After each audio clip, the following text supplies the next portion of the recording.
As some of you may know, there is a YouTuber by the name of Angry Foreigner, or in Swedish, en arg blattetalare.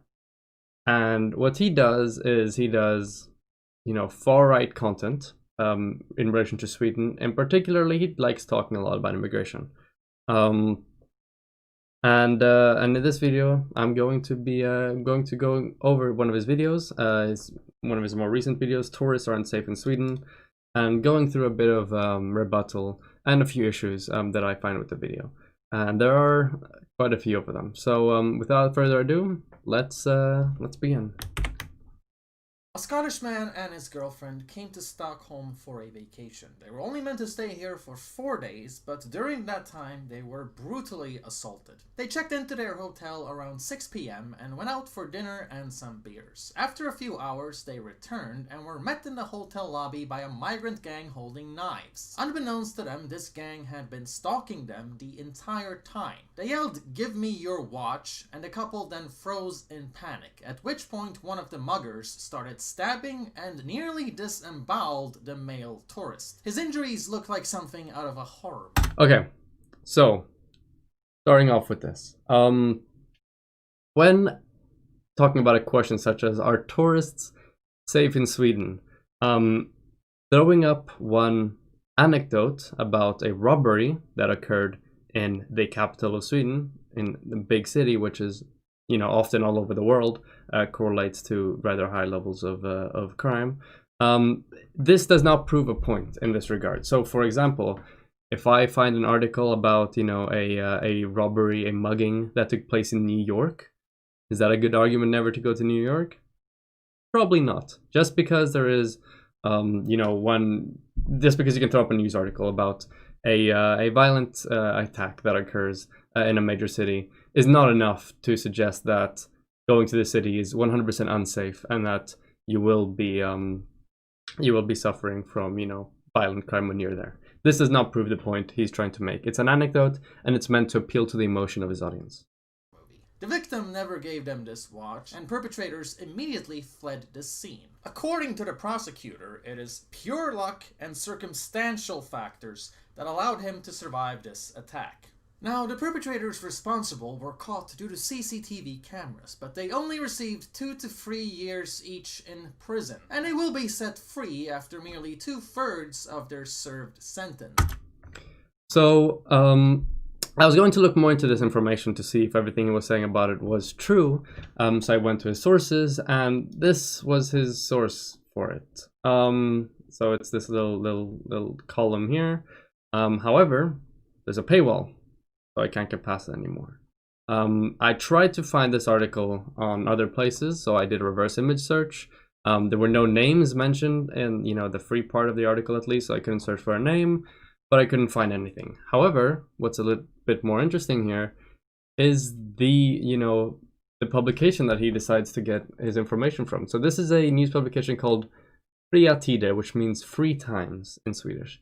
And for those of you who aren't Swedish, this is not a major publication in Sweden. And actually, if we click on its main page, we can see kind of what this page is about. So here we see an article about asylum. Here we see about rape and violence. Here we see about gang violence. Here we see about Turkish ships, migrant, the ocean there, shooting in shooting. Something in relation to the famous Swedish political party, which is an extremely far-right anti-immigrant party. The riots in Malmö that are taking place because of the burnings of the Quran. Antifa, somebody saying that violence and immigration correlate together. Don't talk about violent crime. You get the gist, basically. Swedish Breitbart in a little bit, it seems. So yeah, I would absolutely not recommend getting your information from a place like this. So unfortunately, I can't fact check a lot of the things he's saying about this. However, now he's saying that they got X amount of years for their crime, and then it was cut down by 2/3, I think he said. In the text that he has here, there is nothing that says that the crime was cut down. So I can't see anything in regards to that here. So yeah, I can't check him, and what he's putting on screen doesn't say what he's saying. Allowed to freely assault people again, because Sweden is a socialist culture where the belief in socio-economical factors dictates crime policy. What a statement. So 3 things here. Number 1, we have a low recidivism rate here in Sweden compared to other countries like the US, for example, which has a more punitive system. So technically the chances of somebody going in jail and coming out and committing a crime again is lower in Sweden than in many other countries. So that's the first part. Second part, he says that Sweden is socialist, which I wish it was, but it's not in any way, shape, or form. We have more socialist spirit, I guess, in the country because we have a bit of, we have more labor unions, things like that than in the US, for example, but it's not a socialist country. And furthermore, I don't know what socialism has to do with crime policy. Actually, I do know. It has nothing to do with crime policy. The correlation there could be that a lot of, people who like socialism also are more into rehabilitative, looks on crime and criminal justice. But it's entirely possible to be a socialist and have punitive views on crime and criminal justice. So I don't know what this has to do with anything either. Third point, however, he mocks Swedish crime policy for being focused on socioeconomics as a predictor of crime. This is super interesting because this clearly signals that he doesn't believe that socioeconomics is a good view by which to view, crime and why it takes place. Which begs the question, what does Angry Foreigner believe causes crime? Because there is a large body of, scientific literature that indicates that socioeconomics are the best predictor of crimes. In 99% of cases, there's rare exceptions that include, certain physical impairments, for example, or mental impairments, which could even be caused by socioeconomics, but that's besides the point. Anyway, socioeconomics is the best predictor for crime that we have. But by him saying that, hey, socioeconomics is a bad predictor of crime, he begs the question, so what is it, Angry Foreigner? Is it genetics? Is it biology? I don't know. I don't know what you think it is, Angry Foreigner, because he doesn't say it in this video. Probably, I wonder why. But yeah, socioeconomics is the best way by which to handle, talk about, and predict crime. No other means is better and more efficient than socioeconomics, and there is no body of work supporting a biological or genetic explanation for why immigrants in Sweden commit crime, for example. As a result, they often pity perpetrators more than the victims. När en 22-årig anställd på ett hem för ensamkommande flyktingbarn i Mölndal knivhöggs till döds. Eliasson, välkommen. Tack så mycket. Vad tänker du om det som hänt? Ja, man blir ju naturligtvis förtvivlad och alla inblandades vägnar. Naturligtvis den som blir dödad och dennes anhöriga. Men också för en enskild ung kille som begår en sån här förskräcklig händelse. Vad har den personen varit med om för någonting? Vilka omständigheter har den killen växt upp under? Vad är det för trauma som han bär med sig? Hela den här flyktingkrisen visar ju på hur orättvist livet är i många delar av världen. So, here it says that our view on criminal justice causes people to feel more, identification and feel more pity towards the perpetrators of crime rather than the victims. And to support this, he has cherry-picked a clip from a news interview about a stabbing that took place. So first of all, before we get to anything, there's a small mistranslation of what he says here. In the very beginning, he translates this as a 22-year-old female asylum worker was murdered by one of the refugees, when what it really says is, I'm not going to quote it exactly because I need to translate it, a 22-year-old female who worked at an asylum home for underage refugees was stabbed to death. And then what the police chief here says then is that obviously, my heart goes out for the victim and their family and their friends. However, something that's also, that's also important in this case is what could drive, a person to do this, to commit this type of action. And while this in itself, might seem as, wow, Sweden is so cucked. They are more interested in, making sure that that they express pity for the perpetrator than the victim. But what Angry Foreigner doesn't mention here is exactly what crime took place and more information about it. So I pull up the Wikipedia article. The fatal stabbing of Alexander Mesher, who worked at, an asylum seeker home for unaccompanied minors.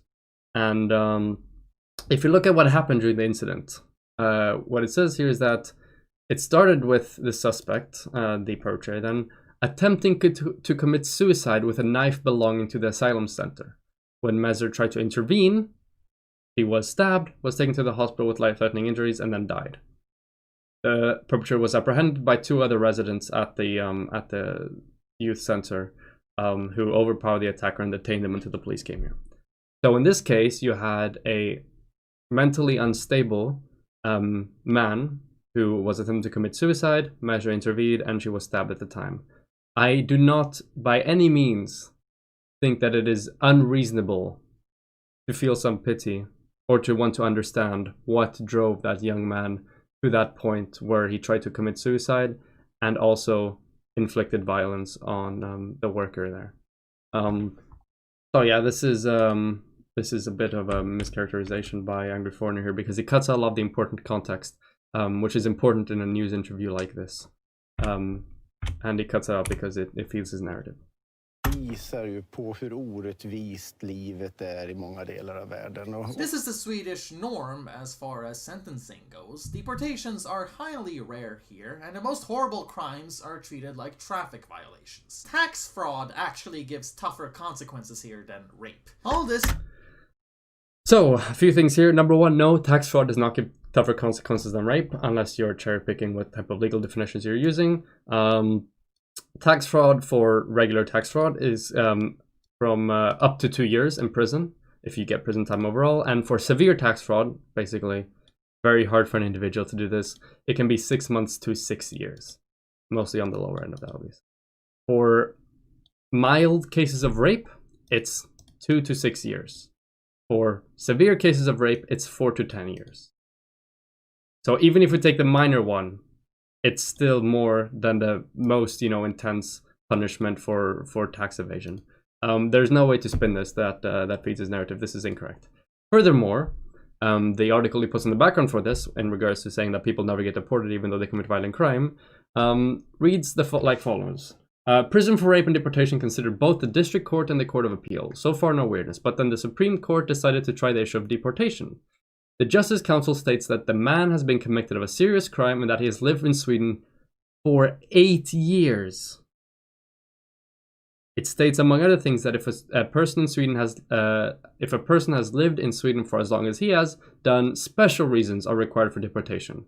It is legal and means that something should happen only in exceptional cases. The Supreme Court considers that rape is a sufficiently serious crime to make an exception, but in this case, the penalty, just over 2 years in imprisonment, was not enough to justify departure. More is needed as a relapse into crime and antisocial lifestyle.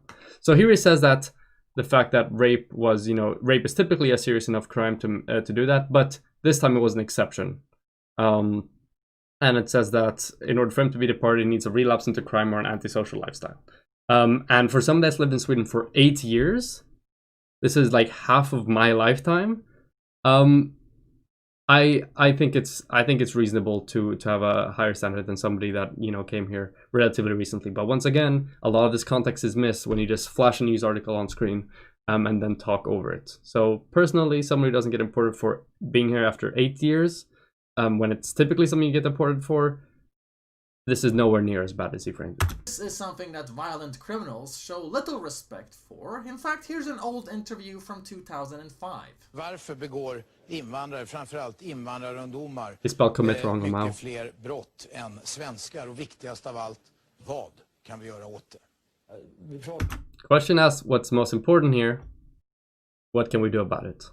And this is the clip he decides to use to answer that. Framförallt om vålds- och rånproblematiken, och framförallt personrån som jag jobbar med, och även butiksrån. Och majoriteten av de som begår de här brotten har ju invandrarbakgrund, så att säga. Invandrargängen som rånar. So he missed the part where they talk about how to address it, which maybe there's a reason for that. Är ibland rasister och väljer offer efter nationalitet. För ett tag sedan så hade vi ett östafrikanskt gäng som gick på damer faktiskt. Då var det bara svenska damer som de gick på. So, first of all, this is I don't know what point he's trying to, prove with a 15-year-old interview, from a Swedish news post. I'm not quite sure. But then there's also another mistranslation here. Whoops, would you look at that? He translates this as, a while back we had an East African gang that only targeted white women. What the person in the interview actually says is that a while back we had an East African gang that only targeted Swedish women. While this may seem like, just a minor thing, first of all, it's the second time this video, and you should be very careful not to mistranslate things and rely on the language barrier saving your ass. But furthermore, the conflation between white and Swedish is problematic. You can be a Swedish woman and not be white. So the purpose of, making this mistranslation, in my opinion, or, by my guess, is to drum up sort of this whole narrative that, these immigrant hordes are coming here and raping and hurting our nice white women. So that's another second mistranslation and conflation between nationality and race. Som gick på damer faktiskt. Då var det bara svenska damer som de gick på.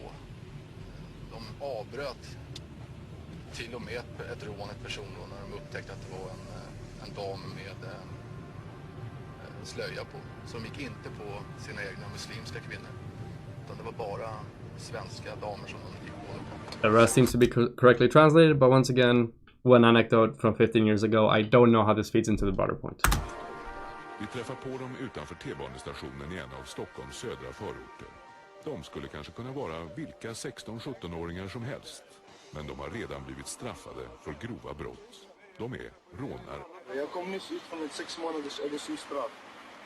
So here we have basically just a few people being interviewed who are young and have committed some crimes, and they are very, very, very tough. They're standing outside the store, flexing about it. And, the purpose of this, once again, this does not in any way, shape, or form By the way, prove a broader overarching point, because there's no statistics. This is just an anecdotal example that is, meant to drum up feeling of disgust or hatred in the audience that they're watching. you're not even aware that I have a new channel, do you? From now on, every other upload will take place. Nope, not on my channel. Thank you. Via subscribe. It helps keep this. That also helps with Canada, Britain. Now, this is something foreign tourist agencies have warned about for years. Canada, Britain, Australia, even China instruct their citizens to be careful with risks such as pickpocketing, gang crime, shootings, even terrorism. For To my knowledge, this is true. those planning a vacation. But clearly Swedish people think the bad reputation is worse than the actual crime, because all our politicians are gonna do about this is create yet another government agency to deal with the soiled Sweden image. This is what my tax money is going to, and when giving examples of negative myths about Sweden, they bring up how our corona strategy led to record deaths per million, and Donald Trump being entirely correct about our open border policy. So a lot to unpack here. Number one, the tourist institutions saying to be careful because of crime. That seems to be true from the articles I've read from reputable news sources. Once again, major cities, we have seen an increase in crime. Yes, I never disagree that crime has gone up. The second thing is the creation of this new this government institution, which is not in any way related to what he just talked about. So the purpose of this institution is to basically club misinformation and propaganda campaigns from other parts of the world. So from China, from the US, And funnily enough, Angry Foreigner actually proves, I'm not sure if I support this institution, but gives a pretty valid argument for why we might need it, by saying that Sweden has an open borders policy that Donald Trump was correct about. So, looking aside from the fact that Donald Trump's statements on Sweden, last night in Sweden, haven't exactly been the most truthful, looking aside from that, we also see that he called Sweden's, immigration policy open borders.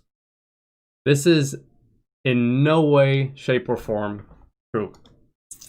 So we all but closed our borders, especially in regards to asylum seekers after 2015.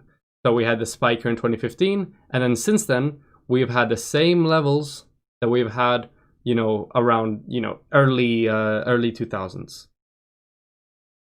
So we do not by any means have open borders right now in Sweden, and we haven't ever had open borders in the first place. But you know, these person's definition of open border is a lot of people coming into the borders. But even under his incorrect definition, he is wrong, because we have seen a massive decrease in the amount of asylum seekers in Sweden, because we closed our borders pretty much over the past couple of years.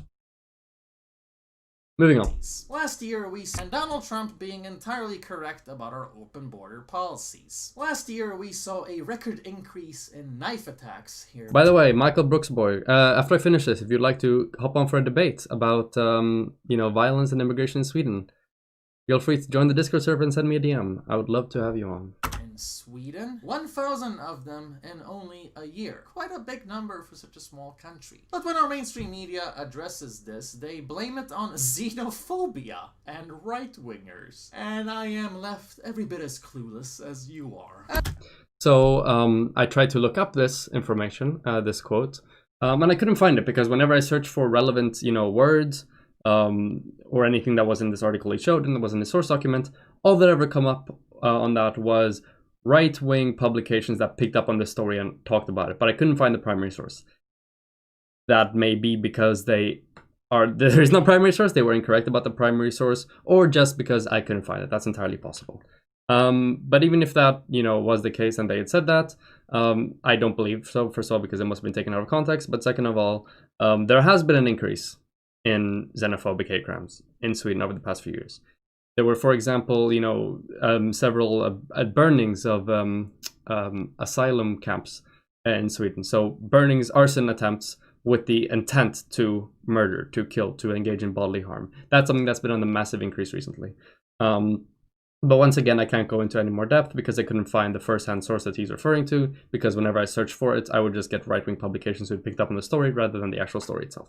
As I mentioned in a recent upload that I'm sure you've missed due to YouTube's now official shadow ban policy, Sweden truly is complaining the about China censorship of Europe. So just click up there if you want a deeper understanding of what's wrong with this country's mentality. I know. Generally speaking, Swedish people have an attitude of self-righteousness and progressive elitism that makes them think that they can handle multiculturalism far better than America. First of all, America is handling multiculturalism very well. You know, the problems with immigrants, they are better economically, they have lower than average crime rates. This was a super bad example for them. Multiculturalism has enriched America in basically every way, shape, or form. However, I do slightly agree with one of his premises he lays forth here. How Sweden is very, very, very keen on, you know, keeping their image as a super progressive, non-discriminatory place. So far I might have Angry Foreigner on board, but however, where I would disagree, and I think he would disagree with me, is when I say that Sweden is not, you know, a place free of bias, free of discrimination, free of systemic racism. I have a document out called Examining Discrimination in Immigration in Sweden.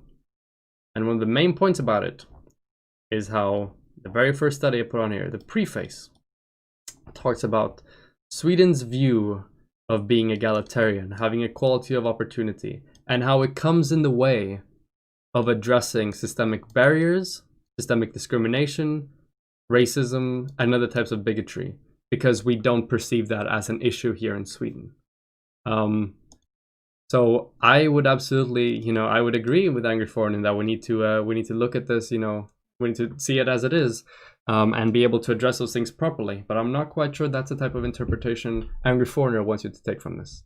But yeah, I agree. We need to tackle the issues, you know, as they are, and we need to ensure that Sweden is not a place of equality of opportunity. We're not a place with perfect socioeconomic conditions for immigrants, for example, and that's a large part of what's causing the tensions that we see right now in Sweden. Despite the fact that the average Swede is far more unsociable than the average American, they don't even have the courage to live with the immigrants that they're accepting. Swedes just accept the government to deal with it, and so the phenomenon of white flight is highly common here.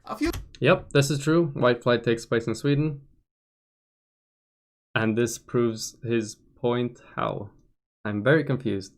When we fail to provide the correct conditions for immigrants to integrate effectively into Sweden, and people start leaving those areas, causing those areas to be even more, economically left behind, to be more segregated, and to further, increase the risks of them engaging in antisocial behavior, of not integrating to the workforce, of not beginning to work.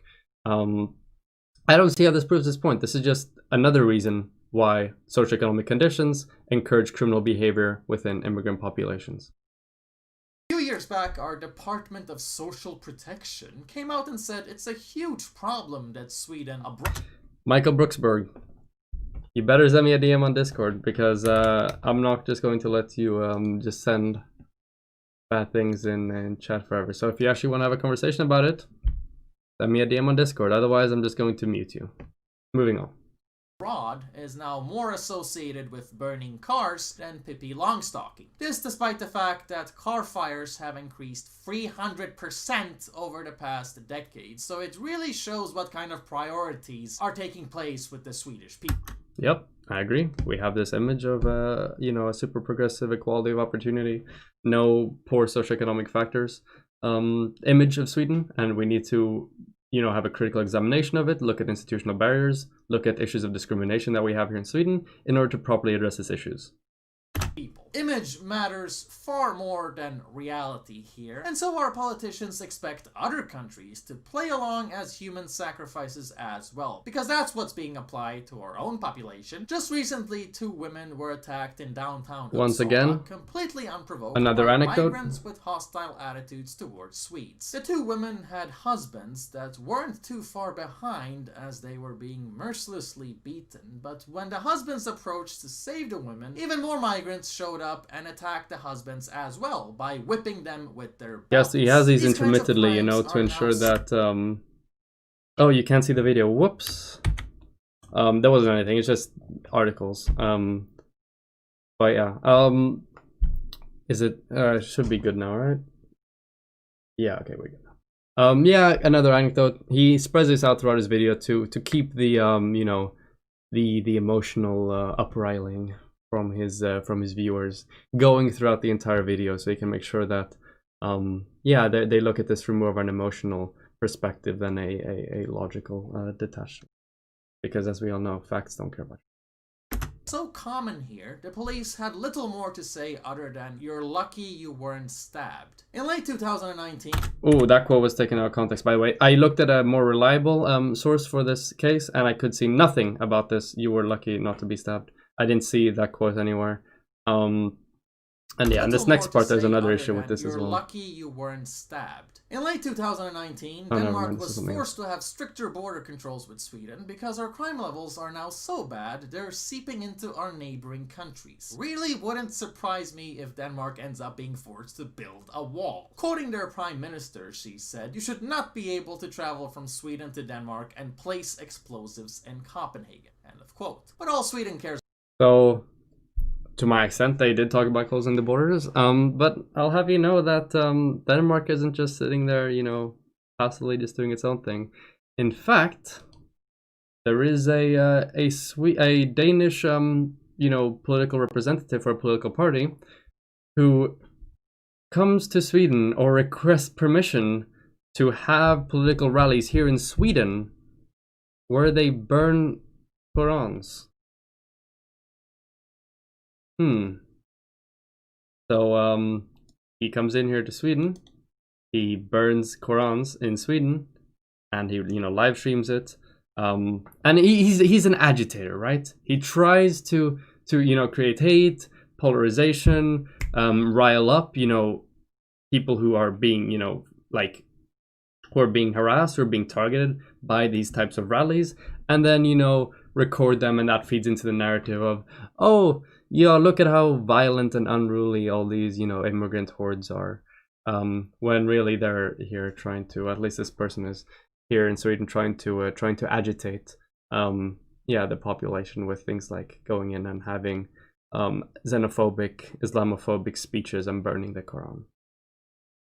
About is instructing foreign ambassadors to save our global reputation, because the Sweden image is more important than the Sweden reality. And so, as the unofficial tour guide of Sweden, I don't feel comfortable telling people anymore when they message me, "Oh, I'm sure you can come over here, it's gonna be fine, nothing's gonna happen to you." It's not very likely. But at the same time, when me and my girlfriend visited Stockholm a while back to see Jordan Peterson when he came here a few years ago, a gang rape took place in a park that wasn't too far away from the hotel that we were staying at. And when our government cares more about covering this kind of stuff up than actually dealing with the problems, they're not. All this information is out here. Everything you can look for is out here. In fact, there have been studies conclusively showing that coverage about immigration and crime are far more negative than they are positive.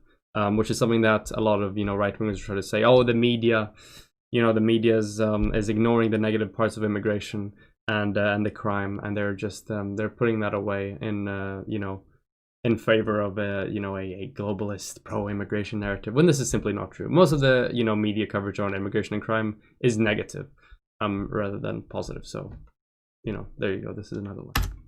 As the unofficial tour guide, I can't guarantee anyone's safety. Our police. So, now he gets his kind of overall point. Here are a bunch of anecdotes, here are a bunch of things that happen in Sweden that are bad. So you can't come to Sweden without being safe. You can't go to anywhere without being 100% safe. But furthermore, if you want to compare some statistics, between Sweden and the place where you have, I don't know if it's second or third, where you get most of your views from, the United States, we can absolutely compare some statistics here. So we have murder rate per 100,000 inhabitants. So that doesn't look very good. Ooh, that looks kind of rough. Ooh, Malmö and Stockholm compared to wow, doesn't look very good. If you look here, what about this? Age of crime levels ranked 28% more crime than Sweden. Damn, 11 times more drugs, 6 times more. Much higher murder rate. We have more police officers. We have more rape rate, which is due to 3 main factors. Number 1, we had a legal change in rape, in the definition of rape. Number 2, here in Sweden, every report of rape counts as 1 count of rape before it's been fully investigated. So those go down immediately, while in other countries they don't do so. Third of all, here in Sweden, every individual case of rape is marked as 1 rape charge, while in the US, for example, or in other countries, that's not the case. So what do I mean by this? Well, for example, if somebody goes to the police here in Sweden and says, "I've been raped by my husband every night for the past month," that will count as 30 counts of reported rape. While in other countries, when that takes place, it will count as 1 case. So those are 3 main factors that cause us to have an inflated rape rate. Furthermore, we have taken in a lot of people in the age and demographic, so men, ages 18 to I think it's 40 or something, that are more overrepresented in rape statistics all over the world. But it doesn't matter what group these people are, so what ethnicity or what nationality they're from. If you take in any nationality of people within that demographic, you will see an increase in rape. Something else I forgot to mention at the time of recording is that Sweden also has a very high reporting rate of sexual assaults and sex crimes in general, which means that a lot of people feel safer and feel more confident and are able to recognize sexual crimes much better than in other countries, which lead to more people going to the police, which doesn't necessarily mean that there are more crimes taking place, just that more people feel comfortable enough to go and report them, which is a good thing. So yeah, that's the rape stat. If you look at total crimes, well, total crimes you can't really do, because it's absolute numbers, I believe. Total crimes per 1,000. We have a little bit more total crimes per 1,000, but we're talking about the violent crimes. That's what the video is about. Gun crimes, violent crimes, US is 3 times more than Sweden. Violent crimes, intentional homicide, 5 times more. Violent murder rate, 143 times more. Murder per million people, 4 times more. Rapes, this is absolute numbers, yeah, 4 times more. Violent crime, yeah. you don't want to compare Sweden to a place like the United States, for example. We don't have this massive problem in crimes in comparison to other countries. So if you want to come to Sweden on vacation, it's fine. You'll be fine. You're not going to be at a higher risk of coming here to Sweden than you would to the United States, for example. Have been directly instructed. Also, there's severe differences in the way they record crimes between nations, which might influence the factors. But yeah, and if anything, that would serve in favor of my thing, because we in Sweden, we have a very, like you could see in the case of rape, we have a very, very, very pragmatic and comprehensive way of documenting crimes. To ignore rape cases, Well, this is interesting. our police have been directly instructed to ignore rape cases, murders, shootings, and domestic abuse, crimes that are skyrocketing in reports, just so they can chase stoners and traffic violations instead, because those are easy to solve crimes that make clearance statistics look good and help the government maintain a good reputation so that they can get re-elected. We're now seeing less. So, here we have something interesting. He says that, quote, police are being directly instructed not to look at, crimes like rape and murder.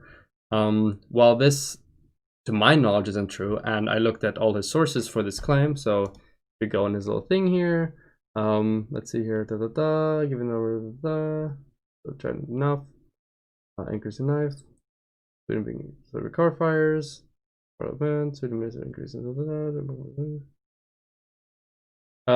Yeah, here is the part about increasing by police. Oh, here he says ignore it, but in the video he says that they're being directly told to ignore it. This isn't the case. None of his sources for this say anything about them being directly instructed to do so. This is a claim he just made up, or is reliant on another source which he hasn't linked to the document. I highly doubt that. I think he just may have pulled this one out of the ass. Nothing said that they're being, directly told not to do so. However, the second thing where he says that police are focusing more on easy to solve crimes, like, drug use or traffic violations, this is an issue with policing as an institution. This has nothing to do with Sweden in specific, nothing to do with immigrants in specific. This has to do with, statistics for police looking better if they catch a bunch of small crimes rather than doing the big ones. Again, this has no correlation to his broader point. This is an issue with policing in general, not something exclusive to Sweden or immigrants.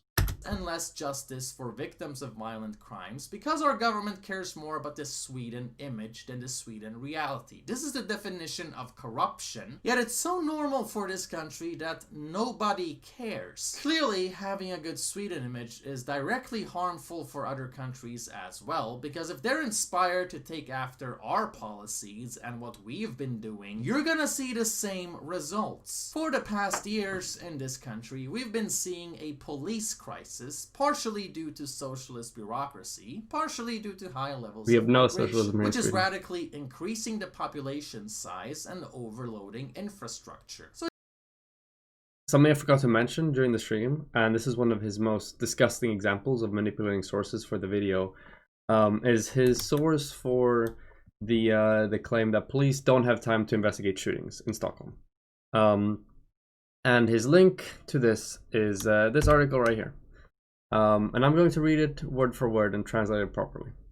So, police don't have time to investigate shootings in Stockholm. Stockholm police have been forced to deprioritize the investigations of 3 murder attempts on minors, writes Stockholm Direct. The cause is that investigations about violent crime and murder has begun to pile up. It's a hard prioritization to make, but it is the harsh reality for us. Sometimes things that should be a high priority gets deprioritized, says Malin Sweberg, chief for that police institution where this in Stockholm went. That's what she said to the newspaper.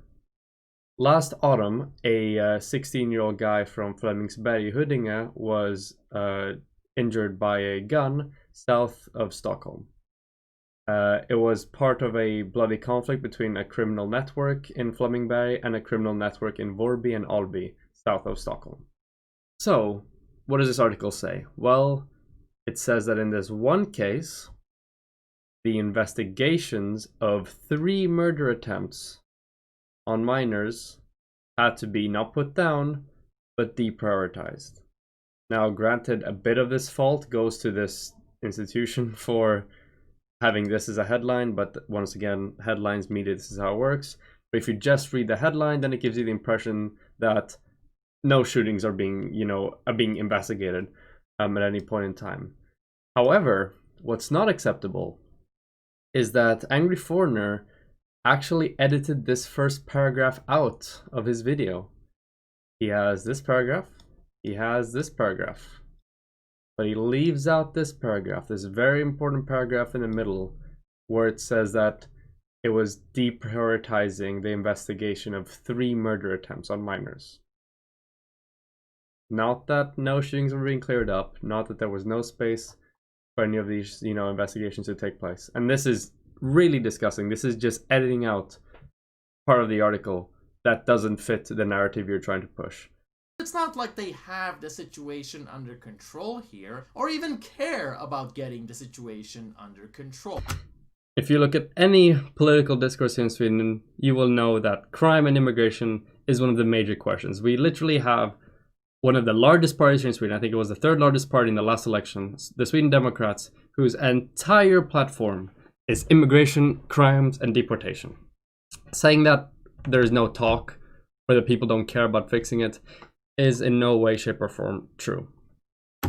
Nobody cares about deporting criminals in Sweden, so don't expect anything to get better anytime soon. As far as I'm concerned, our problems are just piling up. I can't tell if this is a correct translation because there's no audio. I want my country to get better, and I know that this country could get better if only simple measures were taken. But I also know he doesn't talk about those simple measures. This is the interesting part, just like the socioeconomic thing in the beginning, how he said that, oh, people just believe in socioeconomics,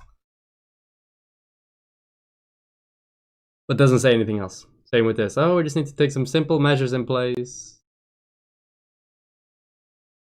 States aren't ready to solve these problems yet, so until then, why don't you be a little careful if you planned on describing this country as some kind of socialist utopia. Because not only is that dangerously naive, it is also a complete insult to all the victims at the hands of our political correctness. So, that was quite a bit, but now I'm going to do a little bit of an epilogue to this. So, why is there an overrepresentation of immigrants in Sweden committing violence? Well, it's a very broad question. But, as we know for a fact, there is no genetic or biological basis or predisposition towards committing violence or crimes. There's no research suggesting this, but there is a lot of research suggesting that poor socioeconomic conditions causes crime. So what are the socioeconomic conditions of immigrants here in Sweden? Well, we see a lot of issues with, for example, our government mandated integration systems. They are too short. It's only 2 years, and this is, a vastly different, we have a vastly different kind of like labor market. For example, we have one of the lowest shares of our labor market being occupied by people without high school education. We have a brand new language that's pretty exclusive to this part of the world and is rather difficult to learn. There's a ton of things that make a 2-year integration thing way too short. There was a study in 2016 by OECD which confirmed that this needs to be increased. But furthermore, we also have a really interesting study, and an important one. Let's see if I can find it here. That shows that a lot of people will try to say that, oh, fine, it's not genetics or culture, or it's not genetics or biology, but it's culture. There is a super important study here, 2013, that states the following about this hypothesis. So they look here at that crime between children of immigrants and native Swedes, and they find that completing schooling makes it better for you. For males, we were able to explain half to 3/4 of the gap in crime by reference to only parental socioeconomic resources and neighborhood segregation. So by only controlling for 2 socioeconomic variables, parental resources and neighborhood segregation, they were able to explain half to 3/4 of the gap in crime for males. For females, they can explain even more, even sometimes the entire gap, with just reference to these two socioeconomic factors. In addition, they also look at, the argument of, oh, it's a bad culture that comes here and it's not compatible with Sweden or whatever. We find only a small correlation in the crime of individuals who share the same origin, indicating that culture is unlikely to be a strong cause of crime among immigrants. So it doesn't seem that culture is a massive issue with this either. It's not the driving force. So when you see data like this, for males, 3/4 to a half of the crime is, explained by just two socioeconomic factors, and sometimes even all for females is explained by the same two. It really heavily lends itself towards a socioeconomic understanding of things. But there is also labor market discrimination towards immigrants, and a whole load of other things. Among them are institutions being weakened and privatized. And this has caused increased segregation, reduction of quality, reduction of accessibility, and a whole load of things. Now, while in the video, Angry Foreigner says simple measures, undefined, I'm going to lay out what I think are the measures should be taken place, and I have the, of course, backing of all the data I've gone through. I believe that the first step in doing this is to bring up topics of racism and discrimination into the public and the international discourse. Angry Foreigner should love this. He should agree to it, because we're shattering this image of Sweden as being this hyper-egalitarian, no issues nation where we don't have any systemic or institutional discrimination taking place. So let's fix that. Second thing, housing. We need to make more affordable housing across Sweden. We have housing shortages because we've privatized more of our housing market, and we have reduced the public housing project that we've gone through. This is also something recommended by the OECD study. We need to increase public affordable housing so that, both Swedish inhabitants and immigration have the ability to, have a housing place to go off and then branch out from there and being able to do things like entering the labor force. We need to renationalize our education system. The privatization of our education system has been a disaster for Sweden. We have seen increasing school segregation, reduction in quality, reduction in, an increase in the amount of money lost in Sweden through the private schools. It's been a really bad affair. This is confirmed by a wide range of research. Most recently, a report released in August where they confirm all this by a highly reputable government institution. Credential translation. There's an issue where we have problems translating previous credentials from other nations, so education credentials, job credentials, into something that is applicable for the Swedish system. And therefore, this makes it harder for those people to get jobs. We need to find better ways to translate these credentials in a proper way. Follow-ups. So we need to have follow-ups to the basic integration problem that we have here in Sweden, in addition to making it longer, to ensure that we can look at what's going on, what the results are, and make changes accordingly. We need to counter labor market discrimination through proactive integration policies. So looking into methods such as anonymous job applications and proactive diversity programs to improve the situation for immigrants on the labor market, and a greater enforcement of anti-discrimination laws. We need to expand the labor office in Sweden, Arbetsförmedlingen, because since immigrants don't have a lot of the benefits that native Swedes had, for example, social connections, in order to find jobs and things like that, a labor office where they can help immigrants find jobs would greatly help them. Wage subsidies is something that is worth looking into. So it improves the hiring incentives for hiring immigrants while not reducing the amount of immigrants people will get paid through labor market integration. No, this would not make it so that immigrants would take all the jobs. It's not powerful enough to do that, not substantial enough to do that. Plus, we still have all the other things piling up on top of that. Or, for example, familiarity with the language, having gone through a Swedish education system, greatly outweighs this wage subsidy thing. The third thing is a general improvement in the integration system. So an expansion and an improvement of the 2-year integration programs will be a short-term investment for a long-term gain in integration. And we should also go hand in hand with it being federally funded rather than municipally funded, to ensure that the funding is done, to a correct degree and is done properly, so that poor and rich communities alike can ensure that immigrants coming to their communities can be properly integrated. These are my simple measures to increase, to solve the issues of immigration here in Sweden. And it's based on a wide range of academic and scientific literature. I'm very curious to see what Angry Foreigners' simple measures are.